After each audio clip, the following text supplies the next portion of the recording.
Apalagi Nabi Adam alaihissalam. Tadinya berada di surga, ya kan? Mau makan apa aja silahkan, tafadhal. Begitu kemudian diuji oleh Allah, dikeluarkan dari surga, tiba di dunia, baru bisa makan kalau usaha sendiri. Ya Pak, itu diuji oleh Allah Subhanahu wa taala. Nabi Nuh alaihissalam juga diuji oleh Allah Subhanahu wa taala. Kurang lebih 850 tahun berdakwah Nabi Nuh, pengikutnya tidak lebih dari sekitar 80 orang saja. Bayangin, 800 tahun berdakwah, 850 tahun berdakwah, tidak lebih sekitar 80 orang yang ikut. Ya kan? Andai kata ada caleg, ya. Jadi kalau dirata-ratakan itu 10 tahun satu yang ikut. Andai kata di kampung kita ada caleg 10 tahun kampanye, satu aja yang coblos, gimana nggak stres. Nah ini Nabi Nuh alaihissalam, makanya dengan kesabarannya menghadapi kaumnya, dengan menghadapi ujian Allah itu, Nabi Nuh alaihissalam masuk dalam daftar ulul azmi. Maka semua diuji oleh Allah Subhanahu wa taala. Tidak ada manusia yang tidak diuji. Nabi Ibrahim alaihissalam banyak sekali ujian. Ini sudah lumrah kisah Nabi Ibrahim. Bagaimana Nabi Ibrahim pertama diuji menghadapi ayahnya, pembuat patung, ya kan? Setelah itu apakah selesai? Oh tidak. Diuji menghadapi istrinya. Lama dia menikah namun belum dikaruniai anak. Setelah itu Nabi Ibrahim alaihissalam diuji menghadapi anaknya ketika turun perintah Allah untuk agar supaya anak Nabi Ibrahim itu dikurbankan. Itu salah satu ujian yang luar biasa. Makanya tidak ada manusia yang luput dari ujian Allah Subhanahu wa taala. Nabi Isa, Nabi Muhammad sallallahu alaihi wasallam apalagi sejak kecil belum lahir sudah diuji oleh Allah. Wafat ayahanda tercintanya di usia beliau 2 bulan dalam kandungan. Wafat ibundanya di usia beliau 6 tahun. Banyak sekali ujian-ujian Allah Subhanahu wa taala. Tentu pemirsa yang ada di rumah punya ujian masing-masing, punya masalah masing-masing.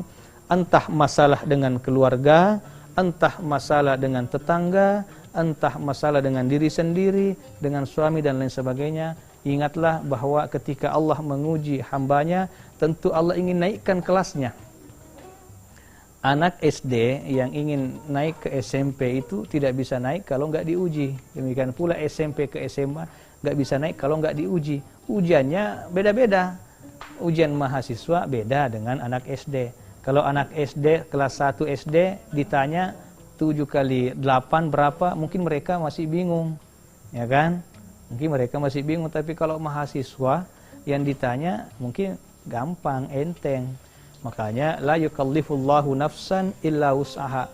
Allah itu menguji kita sesuai dengan kadar kemampuan kita.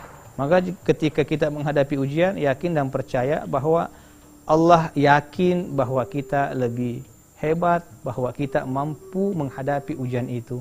Nah, dalam tubuh manusia ini terdiri 70% lebih terdiri dari air. Maka kita ingat filosofi air itu, air yang mengalir di selang itu, semakin kita tekan ujungnya, maka air itu akan semakin jauh, akan semakin kencang. Manusia bila menghadapi tekanan, terkadang di saat itulah ia mengeluarkan potensi terbaiknya. Orang mau skripsi misalnya, lama dia nggak bisa kerja, begitu didadak, the power of kepepet, ternyata bisa. Jadi kadang manusia itu mengeluarkan potensi terbaiknya ketika ia mengalami tekanan-tekanan. Maka pemirsa, mungkin dulu ada yang tinggal di kampung, yang kemudian mungkin faktor ekonomi, tekanan segala macam dan lain sebagainya mengharuskan kita untuk merantau. Begitu di perantauan, alhamdulillah kita mendapatkan kesuksesan, kita mendapatkan kejayaan. Karena apa? Ternyata berawal tadi dari tekanan-tekanan waktu kita di kampung, ocehan-ocehan, omelan-omelan orang.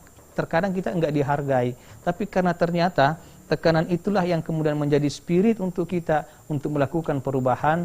Maka ternyata ujian itu sebetulnya terkadang kita butuhkan untuk menaikkan kelas kita. Karena Allah Subhanahu wa taala menguji hambanya sesuai dengan kadar kemampuan kita. Kalau kita melihat mengibaratkan begini, ini adalah jari telunjuk, ini adalah jari tengah. jari telunjuk dengan jari tengah, jari telunjuk itu ibaratnya ujian. Ya, ibaratnya ujian. Jari tengah itu ibaratnya kemampuan kita. Sehingga jari tengah itu selalu akan sedikit lebih tinggi dibanding jari telunjuk.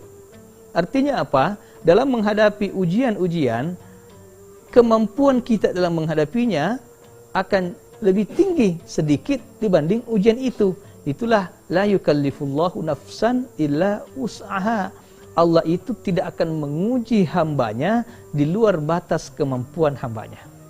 Oleh karena itu, pemirsa, yang diuji dengan keluarga, yang diuji dengan utang piutang, insya Allah kalau misalkan diuji dengan utang piutang, selama kita ada niat untuk membayar, pasti Allah akan membukakan jalan. Pasti. Yang susah itu kalau misalkan orang ngutang emang nggak niat bayar, ya susah, ya kan? Ataukah mungkin kita diuji dengan keluarga, ya, diuji dengan anak, karena ujian itu banyak macamnya. Walanabluwannakum bisyai'in minal khaufi wal ju'i wa naqsin minal amwali wal anfusi wath thamarat wa basyiris sabirin. Terkadang kita diuji dengan makanan, terkadang diuji dengan harta, terkadang diuji dengan kekurangan keluarga dan lain sebagainya. Tapi di akhir ayat itu Allah memberikan kabar gembira. Wa basyiris sabirin, berikanlah kabar gembira kepada orang-orang yang sabar. Maka bersabarlah. Sabar itu apa sih?